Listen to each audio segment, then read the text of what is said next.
My wife's affair got me promoted to CEO. What should have shattered my life ended up being the biggest professional leap I've ever taken. But the cost of the crown? Knowing exactly why I got it. I stare at the reflection in my office window, corner suite, 37th floor, with a view of the city that people would kill for. Sometimes I wonder if that's what I did, in a way. Not with my hands, but with my silence. With my choices. Let me take you back to where it all began. My name is Marcus Reed. I'm 38 years old, and until recently, I was the senior vice president at Reed & Harrow Architecture, one of the most prestigious luxury architecture firms on the East Coast. We design buildings that define skylines, homes that grace magazine covers, and commercial spaces that become landmarks.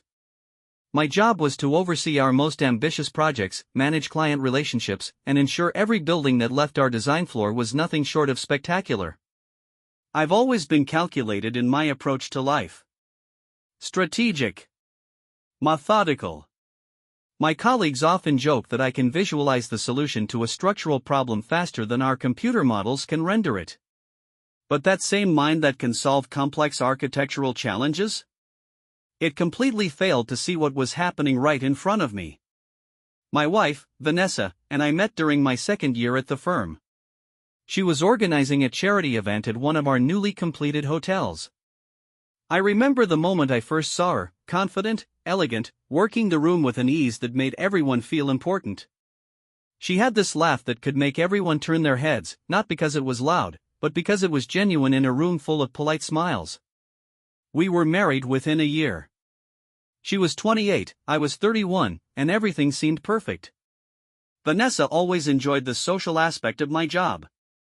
The galas, the client dinners, the industry events, she thrived in those environments in ways I never could. While I preferred getting lost in blueprints and material specifications, she navigated conversations with board members and investors like she was born for it. I admired that about her. Maybe too much. I started relying on her to be the face of our marriage at company functions while I focused on climbing the ladder. "You work too much," she'd tell me, trailing her fingers across my shoulders as I hunched over my laptop at midnight. "I'm doing this for us," I'd respond, barely looking up. It became our routine. Her gentle prodding for attention, my workaholic deflection. Looking back, I see all the warning signs I missed, all the moments her smile would fade just a little too quickly when I'd promised just one more hour of work. 7 years into our marriage, I was promoted to senior vice president. The position directly under our CEO, Daniel Harrow. Daniel was everything I wasn't in the office: charismatic, commanding, the type who could secure a multi-million-dollar deal over drinks and make the client think it was their idea. He had founded the company 20 years earlier and built it into what it was today. I respected him professionally, even though we were different in almost every way. "Congratulations on the promotion," Daniel said at my celebration dinner, raising his glass. His eyes lingered on Vanessa a beat too long. "Your husband is a rare talent."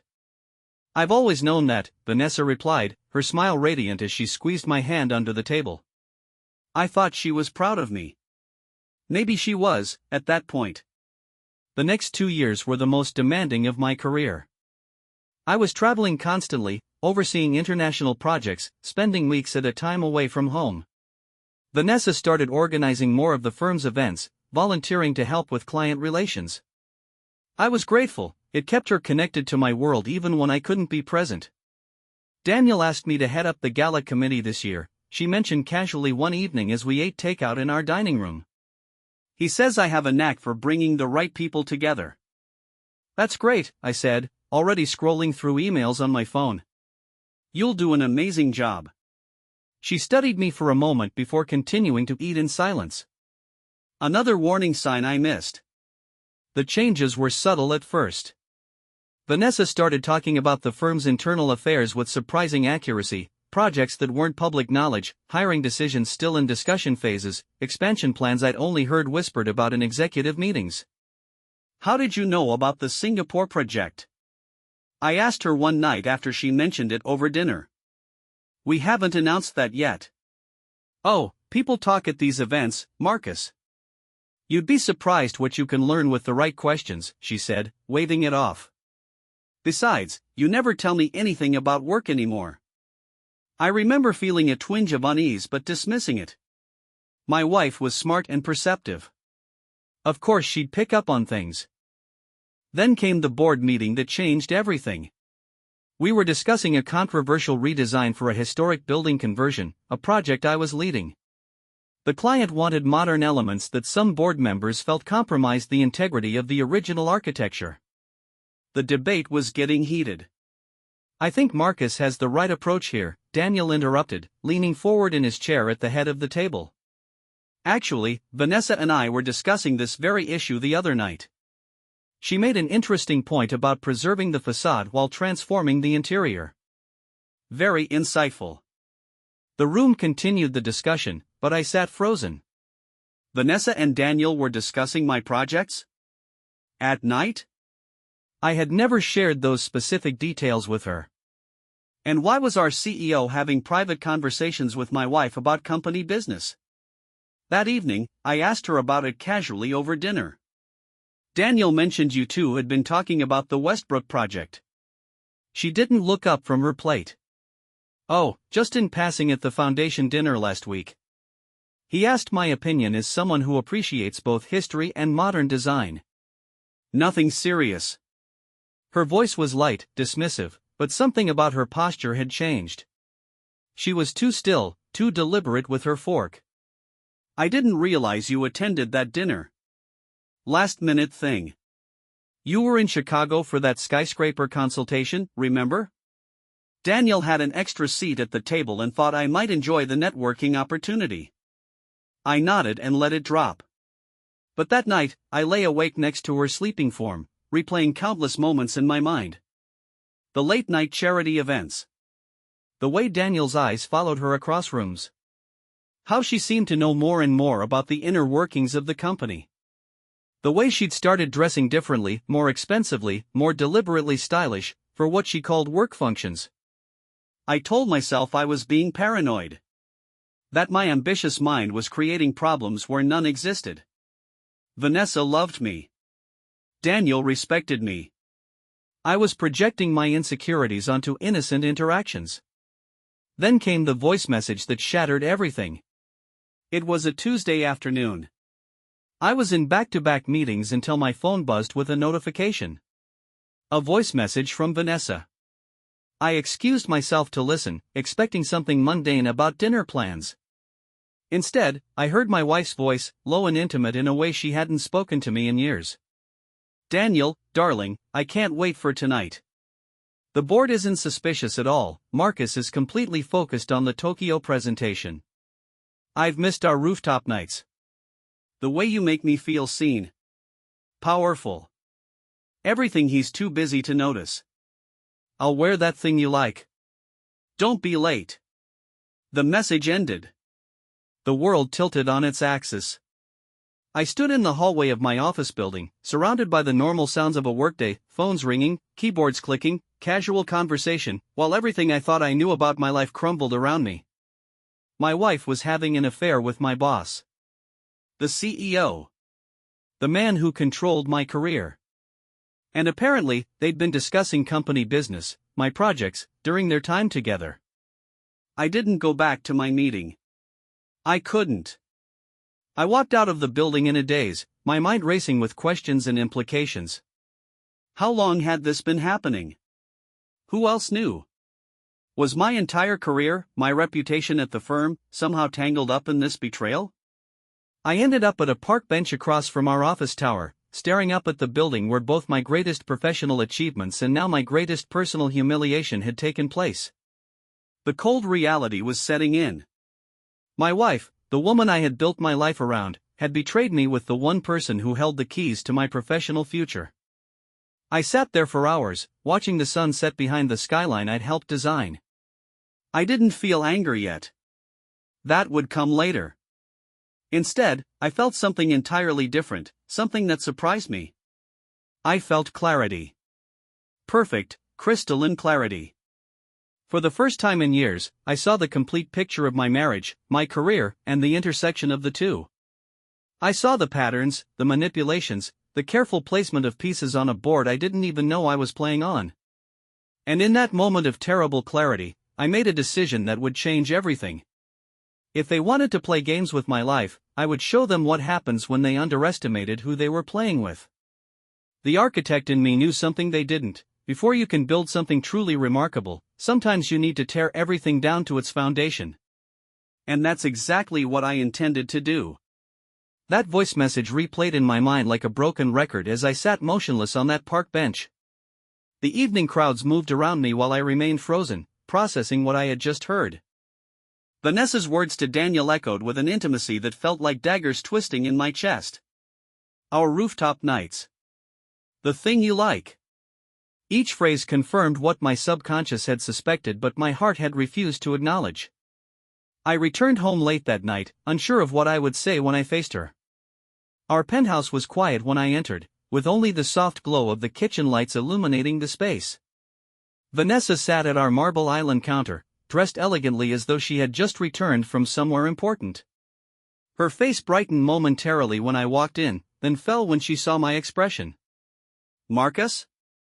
What's wrong? You look terrible," she said, setting down her wine glass. The concern in her voice sounded genuine, which made everything worse. I placed my phone on the counter between us and pressed play on the voice message that she had accidentally sent to me instead of Daniel.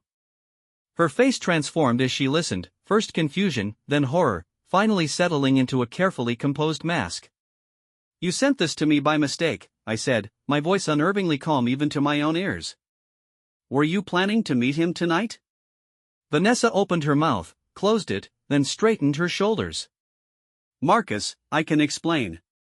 How long has this been happening?" I asked, maintaining my composure through sheer force of will. "It's not what you think," she replied, her eyes darting to the door as if calculating escape routes. "Daniel and I have been working closely on company events, and things became complicated."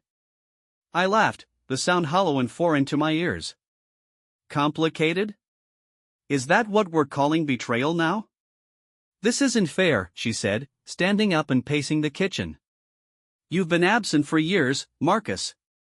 Do you know how many dinners I've eaten alone? How many events I've attended by myself because you were too busy climbing the corporate ladder? Daniel notices me. He values my input. He makes me feel like I matter." Her words struck with precision, targeting insecurities I hadn't voiced but had carried for years.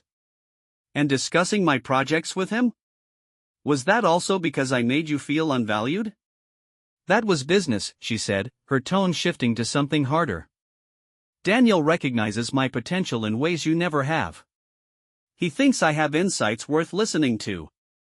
I moved to the window, looking out at the city we had built our lives in. "Does everyone at the firm know? Have I been the punchline of office jokes while you two carried on?" "Nobody knows," Vanessa insisted, approaching me cautiously. "It's been discreet. Daniel has been very careful." "I'm sure he has," I replied. "He always protects his assets." Vanessa flinched at the word. "Is that what you think this is? That I'm just some asset to him?" I turned to look at her directly. "What I think is that you've been sharing confidential information about my projects with the CEO while sleeping with him behind my back.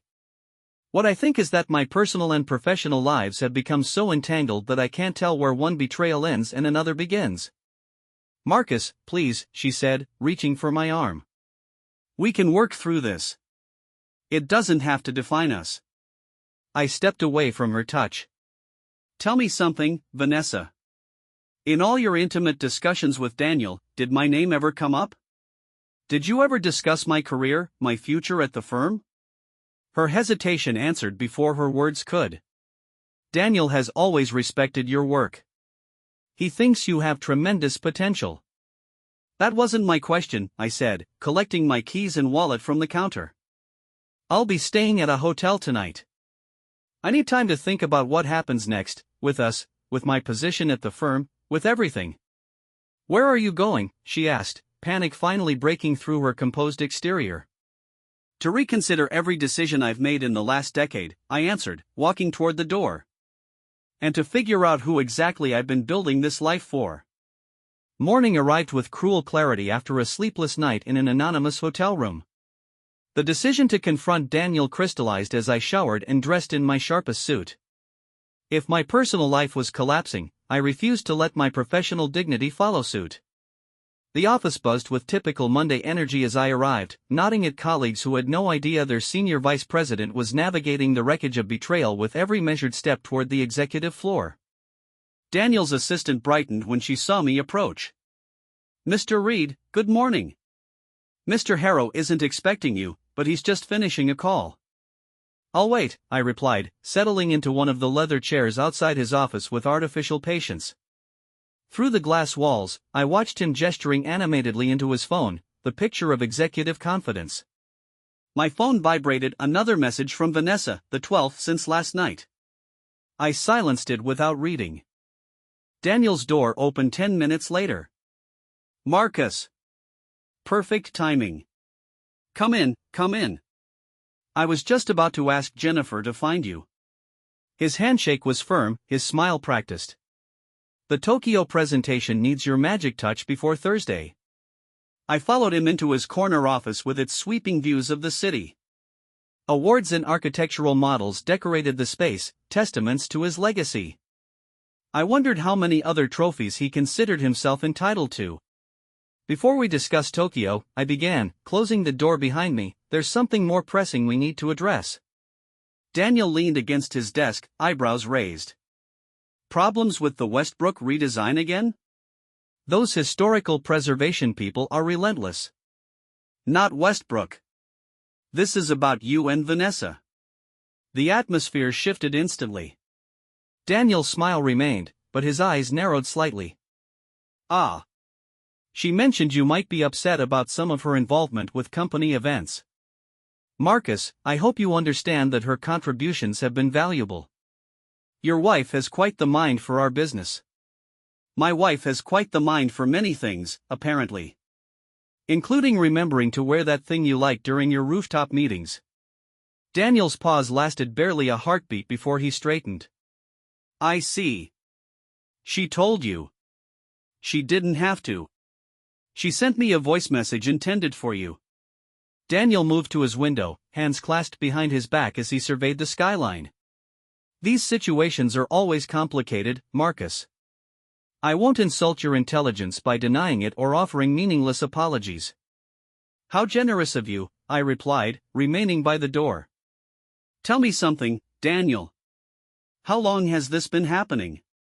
How long have you been discussing my projects with my wife while sleeping with her? Does it matter?" 6 months, if you need a time frame."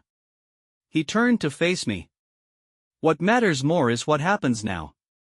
"You're a pragmatic man, Marcus. Always have been. That's what makes you invaluable to this firm." "Invaluable enough that you felt comfortable betraying me?" Daniel smiled thinly. "Business and pleasure occupy different spheres. My respect for your professional abilities never wavered." "How comforting," I said, stepping further into the room. "And was discussing confidential company matters with Vanessa also keeping business and pleasure separate?" "Your wife has remarkable insights. She understands client psychology better than most of our executives." Daniel returned to his desk, pressing a button to darken the glass walls for privacy. "Marcus, I didn't invite you here to discuss your marriage, but since we're having this conversation, I should inform you of some changes happening at Reed and Harrow." "Changes?" "I'm stepping down as CEO. The board approved it last week. After 20 years, I'm ready for new challenges." Daniel opened a drawer and removed a folder. "The succession plan names you as my replacement. Congratulations, Marcus. You deserved better, including this position." The folder landed on the desk between us. I stared at it, understanding dawning with nauseating clarity. "This was decided before you started sleeping with my wife." "The timing is immaterial," Daniel replied with infuriating calm. "The position is yours based on merit. Though Vanessa has been quite persuasive in certain board circles, singing your praises. She's been your most dedicated advocate. While sharing your bed. While recognizing your potential," he corrected. "Don't let personal matters cloud professional opportunities, Marcus." That's always been your strength, separating emotion from ambition. I picked up the folder, feeling its weight. Did you think this would make everything acceptable? That I would overlook your betrayal for a promotion? I thought you would make the rational choice. The board meeting to announce the transition is Friday. Daniel walked to his door, signaling our conversation was ending. Take the rest of the day. Consider your options carefully. Your future at this firm is exceptionally bright, regardless of any personal complications. I clutched the folder tightly as I left his office, my mind racing with implications. The corner office, the title, everything I had worked for was within reach, tainted by manipulation and betrayal. Daniel had offered me the crown, thinking it would buy my silence and compliance. What he failed to understand was that crowns came with power, and power could be wielded in ways he never anticipated. 3 days of strategic silence followed my conversation with Daniel. I returned to our penthouse only when I knew Vanessa would be absent, collecting essentials for an extended stay at the hotel. Her desperate messages accumulated unread, her voicemails unheard. The distance provided clarity as I formulated my response to this elaborate betrayal. Friday approached, the board meeting where Daniel would announce my promotion and his departure. A perfect stage for what I had planned. The invitation to the private investor dinner Thursday evening arrived as expected. Traditionally held the night before major leadership announcements, it gathered the firm's most influential backers, board members, and key executives. Vanessa had organized it, according to the elaborate email detailing the evening's schedule. She would be there, playing the role of supportive wife, unaware that I had accepted the invitation without responding to her. I arrived deliberately late to the exclusive rooftop restaurant where Daniel frequently entertained. The maitre d' escorted me through tables of prestigious guests to where Vanessa stood conversing with board members, radiant in midnight blue. Her expression when she saw me, relief tinged with apprehension, confirmed she believed we might salvage appearances for the evening. Marcus, she breathed as I approached, touching my arm with practiced affection. I was beginning to worry you wouldn't make it. And miss this celebration? Impossible, I replied, my smile professionally convincing. Excuse us for a moment, gentlemen. I need to speak with my wife about tomorrow's arrangements. I guided her toward a quieter corner of the terrace, away from curious ears. You look surprised to see me. You haven't answered my calls or messages for 3 days, she said, keeping her voice low. What was I supposed to think? Marcus, we need to talk about what's happening. Indeed we do. But perhaps not here, surrounded by people who have been watching our marriage disintegrate while I remained oblivious. I gestured toward the gathering. How many of them know about you and Daniel? Nobody knows anything, she insisted, her eyes darting nervously. Everything has been discreet. Nobody suspects. Then everyone here believes you've been organizing company events out of loyalty to the firm? That your insights into confidential projects came from innocent conversations? Vanessa's composure faltered momentarily. Marcus, whatever you're thinking of doing, consider your future. Tomorrow they announce your promotion. Everything you've worked for is within reach. Everything I've worked for, I repeated slowly. Tell me, Vanessa, how much of this promotion is because of my work, and how much is because of your influence with Daniel? Her hesitation told me everything. Does it matter? The position is yours either way. We can move forward from this. People rebuild marriages after worse. Do they? I removed a small device from my pocket, a digital recorder with a blinking red light. I'd been recording our conversation since we stepped away from the group. Alongside the voice message you accidentally sent me, I now have substantial evidence of your affair with the outgoing CEO. The color drained from Vanessa's face. What are you planning to do with that? I'm going to accept the CEO position tomorrow, I explained calmly. But tonight, during my speech thanking Daniel for his mentorship, I'll be sharing some selected audio with our esteemed guests. Just enough to make everyone understand exactly how this succession plan came about. You wouldn't, she whispered, genuine fear in her eyes. It would humiliate all of us, you included. I've calculated that risk. My reputation might take a temporary hit, but as the wronged party who still delivered exceptional results for this firm, I'll recover. You and Daniel, however, will have considerably more difficulty maintaining your positions in these circles. Vanessa grabbed my wrist, her nails digging into my skin. Marcus, please. These people are everything to me. My entire social world is here. You know how hard I've worked to build these relationships. Building relationships, I said, gently removing her hand. Is that what you call it? Daniel thought he was manipulating me through you, but it seems you were using both of us all along. That's not true, she protested, desperation creeping into her voice. I care about you. I always have. When it's time for my speech in 30 minutes, you have two options, I continued as though she hadn't spoken. You can remain and witness what happens, or you can leave now quietly. Either way, by tomorrow morning, everyone who matters in our professional and social circles will know exactly what kind of partnership you and Daniel cultivated behind closed doors. I walked away before she could respond, returning to the gathering with newfound confidence.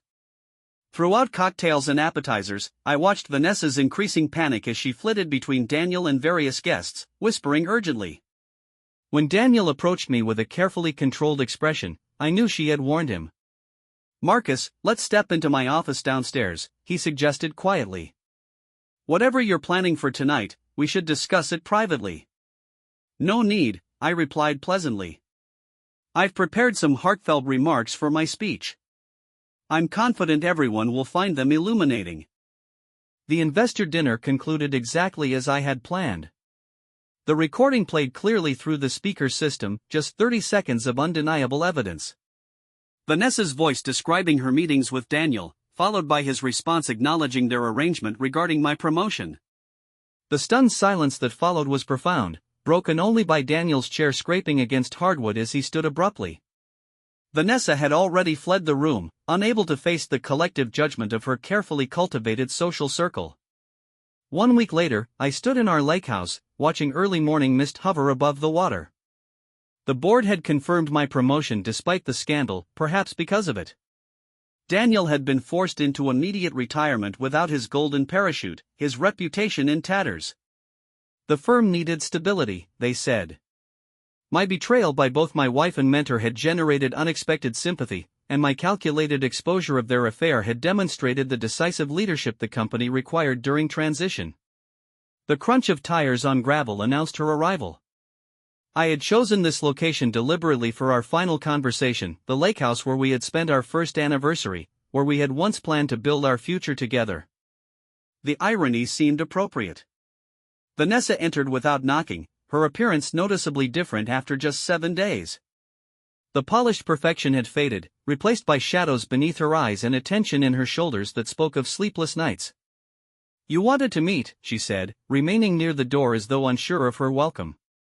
I thought we should discuss the divorce terms privately before the lawyers take over, I replied, maintaining the calm composure that had become my armor. I've had the papers drawn up. She moved further into the room, glancing around at the space that held so many memories. You've destroyed everything I built over the past decade. My reputation, my social standing, all gone. An interesting perspective, considering you were dismantling our marriage for months without my knowledge. Is that what you think happened? Vanessa laughed, a hollow sound without humor. You stopped seeing me years ago, Marcus. I became an accessory to your career, useful for hosting dinners and attending functions, but never a partner. So you found partnership with Daniel instead? She sank into an armchair, suddenly looking exhausted. It started as a professional relationship. I organized events, made connections that benefited the firm. That benefited you. He valued my input, acknowledged my contributions. Something you stopped doing when you became consumed with climbing the corporate ladder. And that justifies betrayal? Nothing justifies what happened between Daniel and me, she admitted, meeting my gaze directly for the first time. It was wrong, and I regret it more than you can imagine. But you need to understand something, Marcus. I never stopped advocating for you. She reached into her handbag, removing a sealed envelope which she placed on the coffee table between us. What is this? Documentation of every board meeting where I championed your capabilities.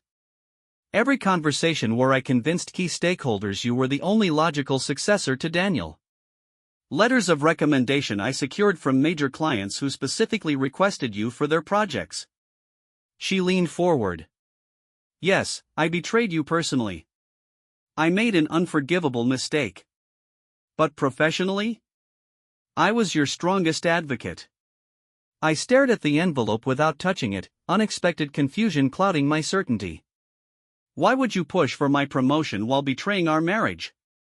Because despite everything, I believed in you. In your talent. In what you could accomplish. Her voice softened. And perhaps because I thought if you finally achieved what you had been working toward for so long, you might remember I existed. The silence between us stretched, heavy with unspoken words and complicated truths. The divorce papers are on the desk, I finally said, my voice steadier than I felt. I'm keeping the penthouse. You can have this place and the vacation property in Aspen. The financial settlement is generous. And professionally? The board has recommended your resignation from all company committees. Your social rehabilitation is your own concern. Vanessa nodded slowly, a single tear tracking down her cheek. Was any of it real for you, Marcus? Us? Or was I always just a convenient partner for your career aspirations? The question struck deeper than I had anticipated, forcing me to confront my own role in our failed marriage. I loved you, I answered honestly. But somewhere along the way, I stopped seeing you as separate from my professional ambitions. Perhaps we both lost sight of what matters. She rose, gathering her composure around her like a shield. I never meant to hurt you. I hope someday you might believe that. Vanessa signed the papers without reading them, her signature a final punctuation mark on 15 years together. As she walked to the door, she paused, not turning around. Congratulations on the promotion, Marcus. You earned it. Whatever else happened between us, never doubt that. 6 months have passed since I moved into my minimalist downtown apartment, 38 floors above the city I now help shape in ways I never imagined. The corner office that once belonged to Daniel offers views in every direction, constant reminders of perspective and vigilance. The first quarter under my leadership has seen Reed and Harrow Architecture secure 3 international contracts previously considered beyond our reach. The board is pleased. The employees respect me. The industry acknowledges my vision. Everything I ever wanted professionally has materialized with startling efficiency. The envelope Vanessa left remains in my desk drawer, unopened. Some truths require distance before examination, and the complexity of her betrayal intertwined with her apparent advocacy continues to confound my understanding of our 15 years together. The divorce finalized without contest. She relocated to Chicago according to mutual acquaintances, partnering with a boutique design firm specializing in historical renovations. Her absence from our shared social circles remains complete, though occasional professional publications feature her work with respectful acknowledgement. Daniel vanished more thoroughly, reportedly purchasing property in Portugal where architectural regulations offer creative freedom without the weight of scandal. The board members who initially expressed concerns about my ascension now present unified support behind closed doors. The recorded evidence of manipulation serves as silent insurance against any future challenges to my authority. Power, once secured, generates its own momentum. Tonight, I host my first major client dinner as CEO. The restaurant selected offers appropriate prestige without ostentation, reflecting the balanced approach I've cultivated for the firm's new identity.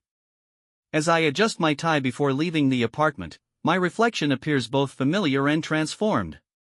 Success has its own posture, its own gravitational pull. The face looking back at me carries confidence earned through calculated risk rather than inherited privilege. My assistant Jennifer enters after a polite knock. Your car is waiting, Mr. Reed. The clients have arrived at the restaurant, and the team is already seated. Thank you, Jennifer. Did you include the portfolio additions we discussed? Yes, sir. The Singapore and Montreal proposals are featured prominently, with the sustainability elements highlighted as you requested. She hesitates briefly. There was also a delivery for you. I placed it on your desk. The small package bears no return address, only my name and handwriting I recognize immediately. Inside rests a single architectural drawing, a lakehouse design sketched in Vanessa's distinctive style. The structure integrates seamlessly with its natural surroundings, expansive windows capturing light from every angle. Beneath the drawing, her note reads simply, "What we build defines us. What we dismantle teaches us. Congratulations on creating something worthy of your talents." I placed the drawing back in its envelope, surprised by emotions I thought carefully compartmentalized. The professional achievement I've secured came with personal costs I'm only beginning to fully comprehend. My marriage became collateral damage in a complex game where everyone believed themselves the strategic player rather than the piece being moved across the board.